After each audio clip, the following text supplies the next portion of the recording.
Hello dear student, आज हम solve करने जा रहे हैं social science standard 8 chapter number 2 की exercise British rule in India. इस चैप्टर के अंदर जो भारत में ब्रिटिश रूल था उसके बारे में हमने पढ़ा है। अब इसी चैप्टर की हम एक्सरसाइज सॉल्व करेंगे। डियर स्टूडेंट, आप लोग ध्यान से सुनिएगा। देखिए यहाँ पे फर्स्ट क्वेश्चन है, write the answer of the following question in one sentence. Dear student, सबसे पहले अगर ये चैनल आपने अभी तक सब्सक्राइब नहीं किया है तो सबसे पहले आप इसे सब्सक्राइब कर लीजिए, क्योंकि इसी चैनल पर आपको दिए गए चैप्टर्स की ट्रांसलेशन के साथ साथ चैप्टर्स की एक्सरसाइज भी सॉल्व करके आपको समझाई गई है, जिससे कि आप इजी वे में उसे लर्न कर सके, लिख सके, नोट डाउन कर सके और अपने टीचर्स को सुना भी सके, अपने स्टूडेंट को सुना भी सके। डियर स्टूडेंट, अपने फ्रेंड्स के साथ में डिस्कस कर सके। इसी के साथ हम सॉल्व करते हैं हमारे इस चैप्टर की एक्सरसाइज। चैप्टर का नेम है ब्रिटिश रूल इन इंडिया, भारत में ब्रिटिश शासन।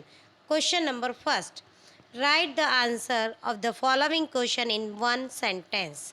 First, who was made the nawab of Bengal by the British after removing Mir Jafar. Mir Jafar को हटाने के बाद बंगाल के नवाब किसे बनाया गया था? तो after removing Mir Jafar the British declare. अब यहाँ पे किसने डिक्लेयर किया? ब्रिटिश ने, क्योंकि यहाँ पे शासन किसका था? ब्रिटिश का। भारत में ब्रिटिश के शासन में के बारे में बात कर रहे हैं, इसीलिए आंसर में आएगा after removing Mir Jafar the British declare Mir Qasim as the nawab of Bengal. British ने मीर कासिम को बंगाल का नवाब बनाया। Second number question is here, during the time of which governor general was permanent settlement introduced in India. तो देखिए, permanent settlement was introduce in India during governor general lord Cornwallis time. General lord Cornwallis के समय में permanent settlement introduce हुआ था।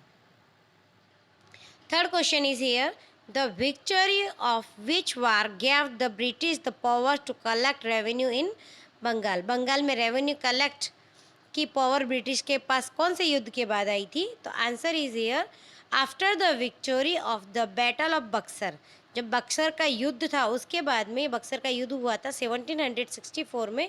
इसको जीतने के बाद the British gained the power to collect land revenue in Bengal. तो कौन सा युद्ध था? युद्ध का नाम है battle of Buxar. Question number fourth is here, who introduce the रोटवारी system. तो रोटवारी सिस्टम किसने इंट्रोड्यूस किया था? Answer is here, the governor of Chennai Thomas Munro introduce the रोटवारी system.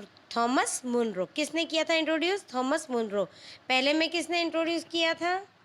ये देखिए, परमानेंट सेटलमेंट किया था लॉर्ड कॉर्नवालिस ने, और रोटवारी सिस्टम किया है थॉमस मुनरो ने।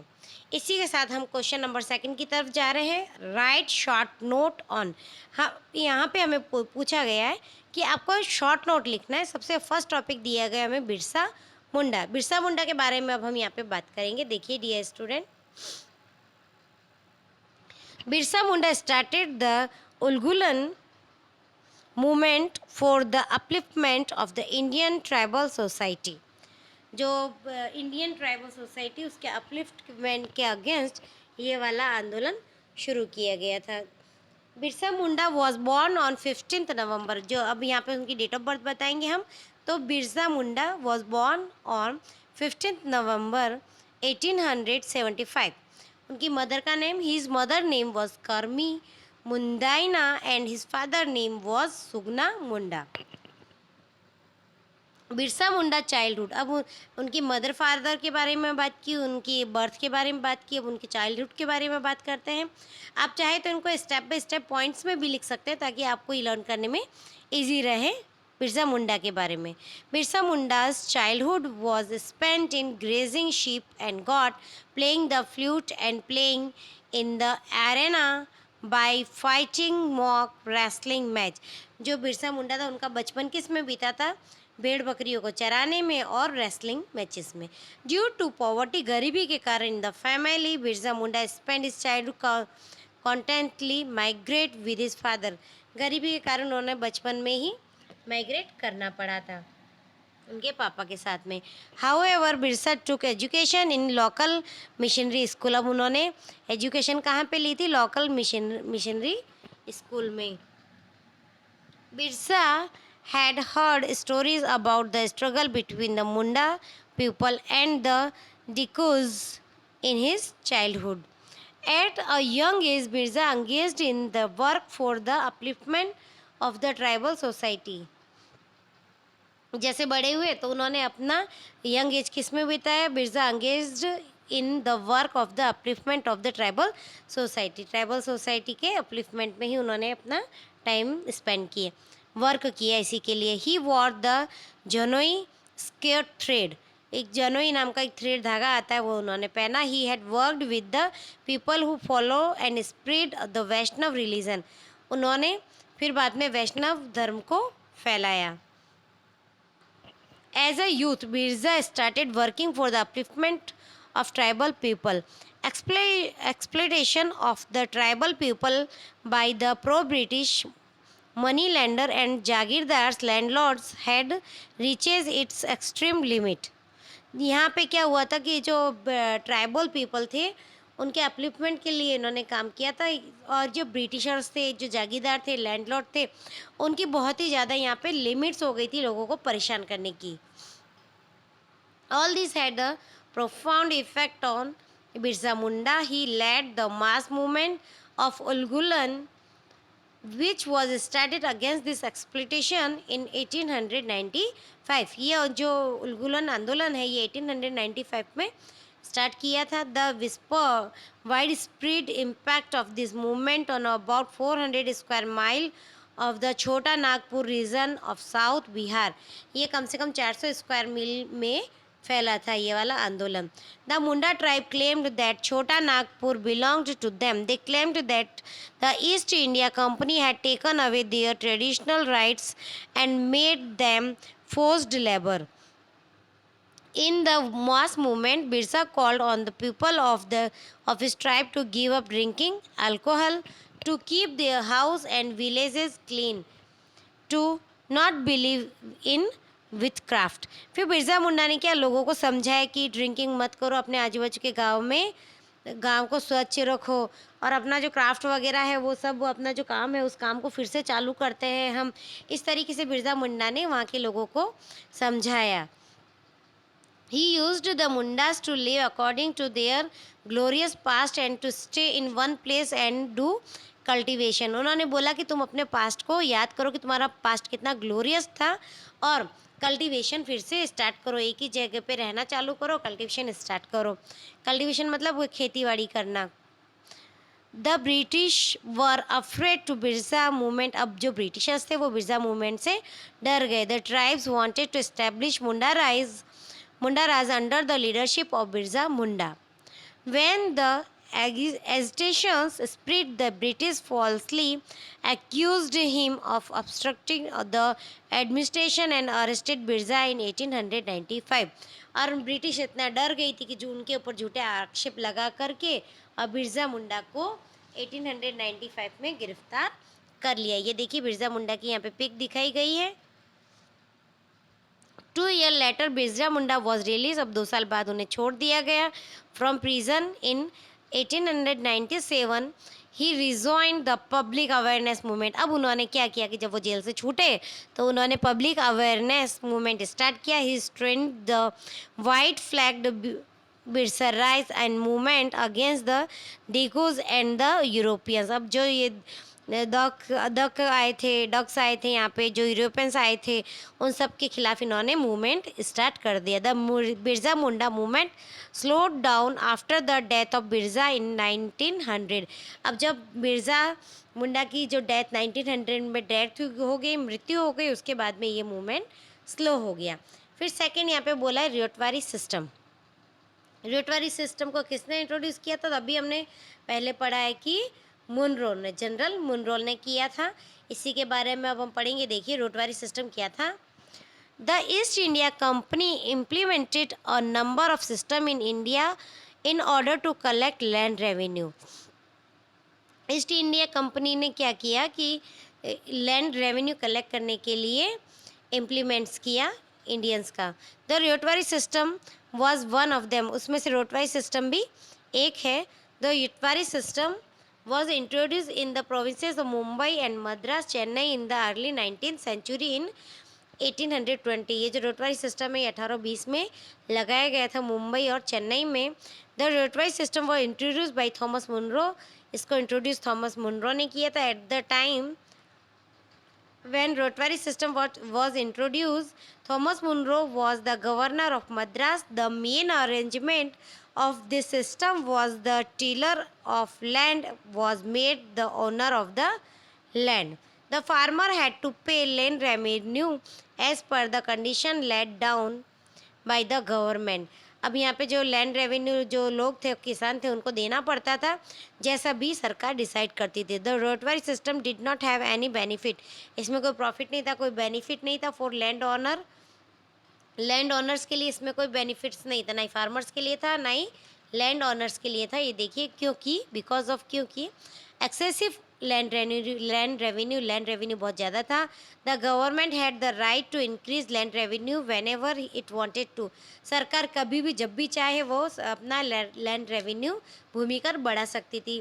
वेदर द क्रॉप फेल्ड और was destroyed the ryot farmer had to compulsorily pay the land revenue, चाहे खेती बर्बाद हो जाए, चाहे उसे जानवर खा जाए, कुछ भी हो जाए, लेकिन फार्मर्स को लैंड रेवेन्यू पे करना कंपलसरी ही था। ये देखिए ये है Thomas Munro.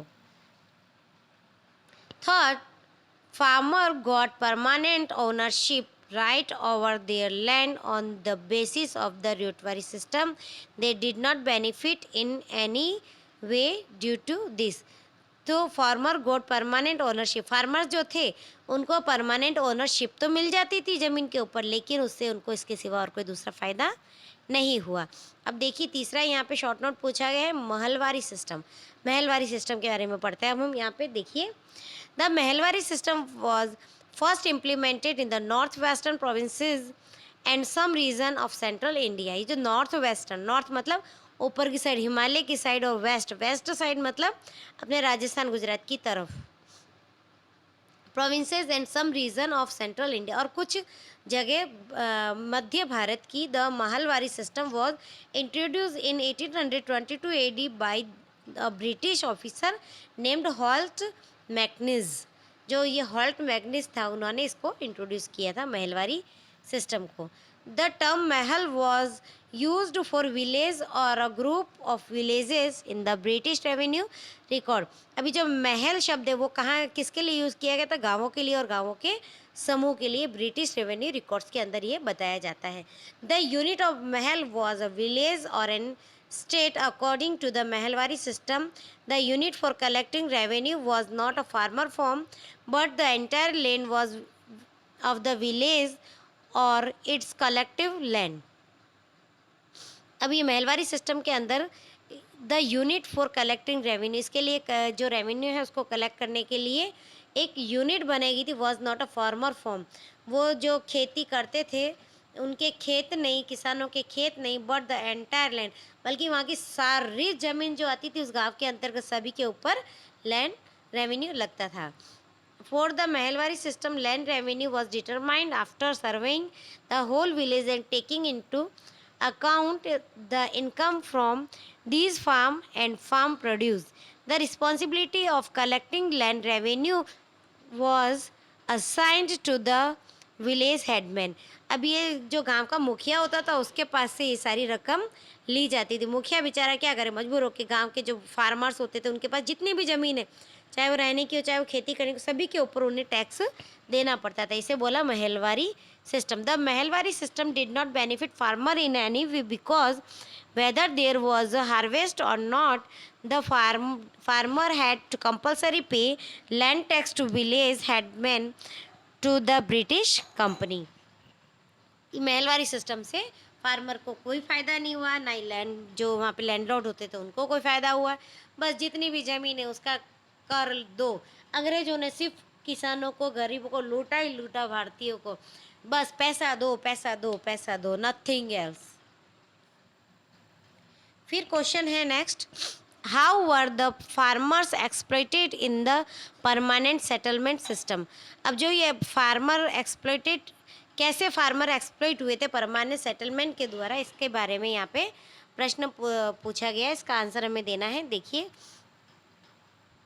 the farmer were exploited due the farmer permanent settlement act because farmer had to compulsorily pay the land revenue decided by the landlord whether there was a harvest or not. These landlord would practice atrocities on farmers to collect their revenue. This is how farmer were exploited due to the permanent settlement act. ये जो permanent settlement act था उसमें किसानों को जो रहने के लिए होता है वो भी कर देना पड़ता था। This method had truly proved to be a curse for the farmer. और इस कारण से ये जो मेथड है, जो परमानेंट सेटलमेंट है, ये पूरी तरह से घोषित हो गया कि ये किसानों के लिए एक शाप है। What was the condition of agriculture in India in the 18th century? अब भारत में जो कृषि के क्षेत्र में जो 18वीं सदी थी उसमें क्या स्थिति थी, उसके बारे में हमें यहाँ पे बताना है। तो इतने सारे जब रेवेन्यू बेचारा किसान देगा तो उसकी क्या स्थिति होगी वो हम बयान भी नहीं कर सकते। पढ़ते हैं, आइए चलिए। The main aim of the East India Company was to obtain goods that were in great demand in Europe from India at a very low cost and sell them in Europe. अब जो ये अंग्रेज होते थे ना, ये बहुत ही कम cost पे यहाँ पे सब सामान जो खेती वगैरह करवाते थे किसानों से और कम कॉस्ट पे इन पे यूरोप में बेचते थे। In 1765 AD, the British company had obtained Diwani rights, civil power to collect land revenue from Bengal, Bihar, and Orissa. To achieve this, company wanted to establish its monopoly over the sale and purchase the Indian agriculture product of these region. The British commercialized Indian agriculture product like indigo, cotton, raw silk, opium, paper, etc. according to their own wishes. अब ये अंग्रेजों ने क्या किया कि अनाज उगाना तो बंद कर दिया और उनकी जो ज़रूरत की खेती थी वो किसानों से करवाते थे। और बेचारे वो किसान जब खेती करके वो अंग्रेजों को देते थे, लो कॉस्ट पे उनको खरीद लेते थे। इस तरह से धीरे धीरे किसान उनके अधीन होता चला गया और ब्रिटिशर्स जो थे उन्होंने खेती को पूरा कॉमर्शलाइज्ड कर दिया। ये देखिए, a village market in Bengal, Bengal का विलेज मार्केट यहाँ पे बताया गया। फिर देखिए, to procure Indian raw silk, the East India Company used force and atrocities against farmer, and by the end of the 19th century, the established their power over the raw silk which was exported from India. पहले तो क्या किया कि Indian raw silk जो था east India company ने उसको उपयोग में लिया, फिर बाद में फोर्स एंड एक्रोलाइटिस अगेंस्ट फार्मर, किसानों की इच्छा नहीं होती थी तो भी उन्हें सिल्क की खेती करनी पड़ती थी। फिर धीरे धीरे जो ब्रिटिशर्स थे उन्होंने ये पूरा रॉ सिल्क का जो कारोबार था वो पूरा का पूरा अपने हाथ में ले लिया। सॉरी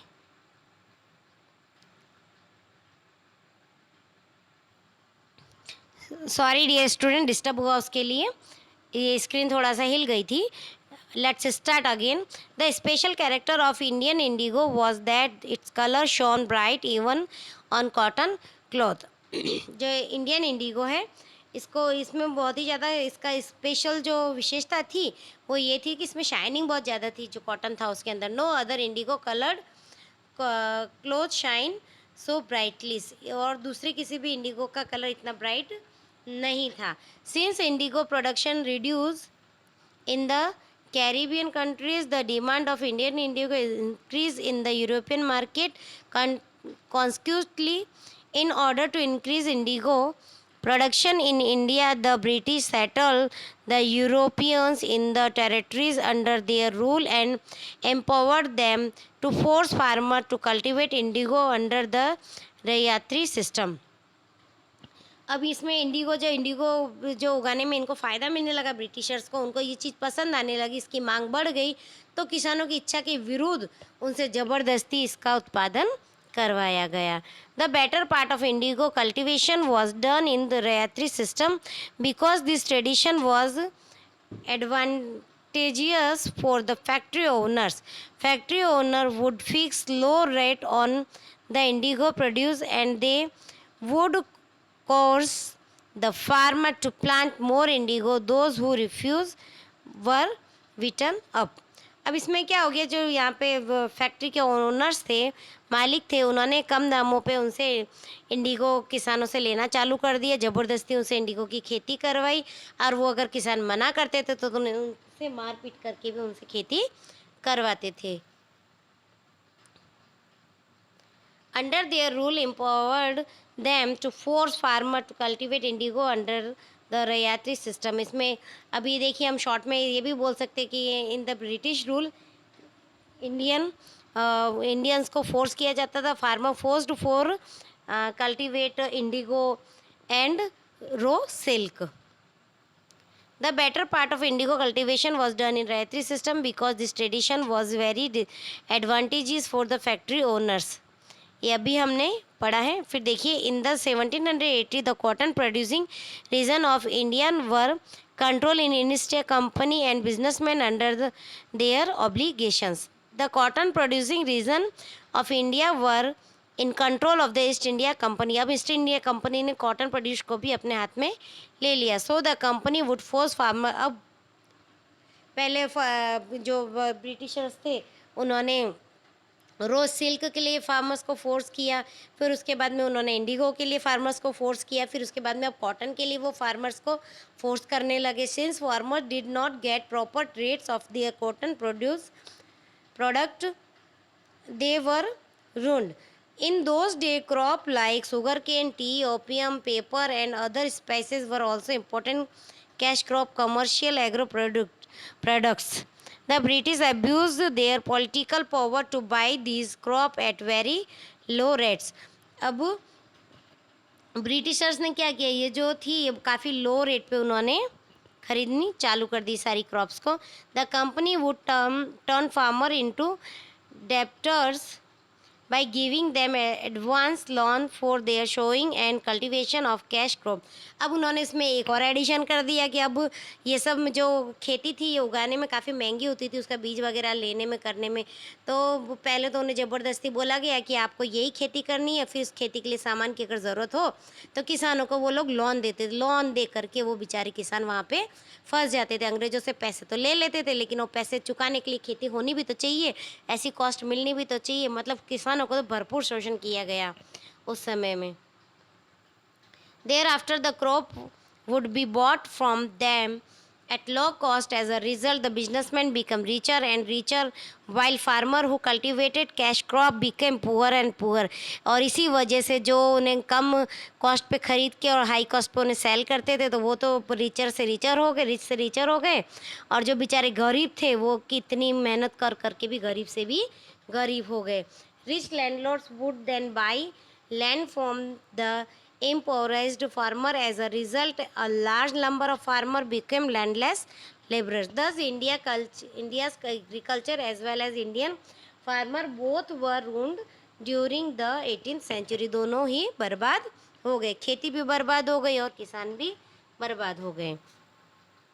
थर्ड क्वेश्चन है, why did the demand of Indian Indigo increase in the European countries. अभी हमने इस जो सेकंड क्वेश्चन का आंसर लिखा है कि किसानों को किस तरीके से बर्बाद किया गया, इसमें एक टॉपिक हमने पढ़ा कि इंडिगो का कल्टीवेशन ब्रिटिशर्स ने ज़्यादा करवाया. क्यों? क्योंकि इंडिगो जो थी, इंडियन इंडिगो, इसमें शाइनिंग बहुत ज़्यादा थी, इसलिए ब्रिटिश मार्केट में यूरोप मार्केट में इस इंडिगो की मांग बढ़ गई थी, इसी वजह से उसकी खेती ज़्यादा की गई. देखिए इसका answer, indigo was use to dye cotton cloth. The special character of Indian indigo was that its colour shone very brightly even on cotton cloth. No other indigo coloured cloth shine too brightly. Up to 1790 AD, European countries used to get their supply of indigo from the Caribbean countries. Since indigo production reduced in the Caribbean countries, the demand for Indian indigo increased in European market. अभी जैसे हमने पढ़ा, अगर आप second वाला answer अच्छे से learn कर लेते तो थर्ड वाला आंसर आपको लर्न करने की ज़रूरत नहीं पड़ती. थर्ड वाला आंसर हमें सेकंड वाले आंसर में से ही मिल जाता है. अब देखिए fourth question is describe the activities of the tribe during the British rule. अब ब्रिटिश रूल के समय जो ट्राइब्स थी उनकी एक्टिविटी क्या थी वो हमें यहाँ पे बतानी है। देखिए, the main activity of the tribal people during the British rule were as follow. First, many tribe collected food from the forest for their survival. From जंगलों से अपना खाना इकट्ठा करते थे। Second, some tribe rear cattle, कुछ लोग पशुपालन करते थे। They moved about from one place to other place with their livestock like sheep, goats, cow, buffaloes. Livestock का मतलब होता है कि जो एनिमल्स होते हैं, जो जिन्हें हम डोमेस्टिक एनिमल कहते हैं, उन्हें हम लाइव स्टॉक भी कहते हैं। Third, the Khon tribe who lived in the forest of Odisha would hunt in group and collect fruit, tuberous root, medicines and herb from forest. They would distribute all these things equally among themselves and sell them in local market. सब ये medicine वगैरह लेते थे, जंगल से इकट्ठी करके local market में उनको सेल करते थे। The Khond tribe on their livelihood by selling kusum and palash flower to artisans for dyeing cloth and leather. Cloth और लेदर डाइन करने के लिए कुसुम और पलाश के फ्लावर को वो भी इकट्ठा करते थे। Tribal people living in various regions of India used to do two type of farming, shifting agriculture and sustainable farming. Many tribes practiced shifting agriculture in the dense forest they lived in. They would clear forest land by cutting trees in half and uprooting grass and small plant in order to farm.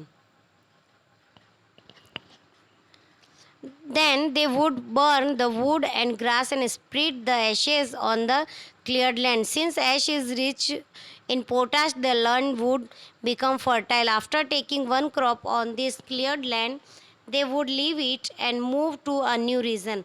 ये जो tribal था, ये क्या करते थे, जंगल में एक जगह रहते थे, वहाँ पे खेती करते थे एक समय तक रह कर के, फिर उसे जला कर, सारे वहाँ के पेड़ पौधे जला करके उसकी जो ऐश होती थी उसमें पोटाश होता था, इस वजह से वो ज़मीन फर्टाइल हो जाती थी। फिर उस फर्टाइल ज़मीन में उगाते थे पौधे, और उगा करके फिर बाद में एक क्रॉप उन्होंने ले ली, फिर वो जगह को छोड़ देते थे, leave it and move to new region where they practise the same type of farming. This type of farming was known as shifting agriculture. इसे शिफ्टिंग एग्रीकल्चर कहते हैं।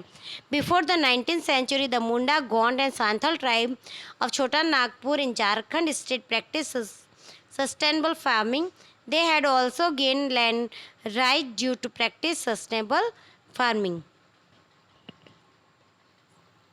फिर है यहाँ पे find the correct option from the following option and right the answer. अब यहाँ पे आपको क्वेश्चंस पूछे गए, आपको इनके आंसर्स बताने। How many practices were there for indigo production in India, 1, 2, 3 या इन्फिनिट। तो इसका आंसर होगा, देखिए यहाँ पे 2। इसका आंसर क्या होगा, 2। हाउ मैनी प्रैक्टिस, तो answer is here 2। Second, in which two provinces was the rotary system introduced in 1820 AD, the Mumbai and Madras। Answer number second, question number second में आंसर होगा बी। फिर third है, which tribe lived around Hazaribagh and present Jharkhand, Munda, Kol, Santhal या कोया। तो इसका answer होगा सांथल।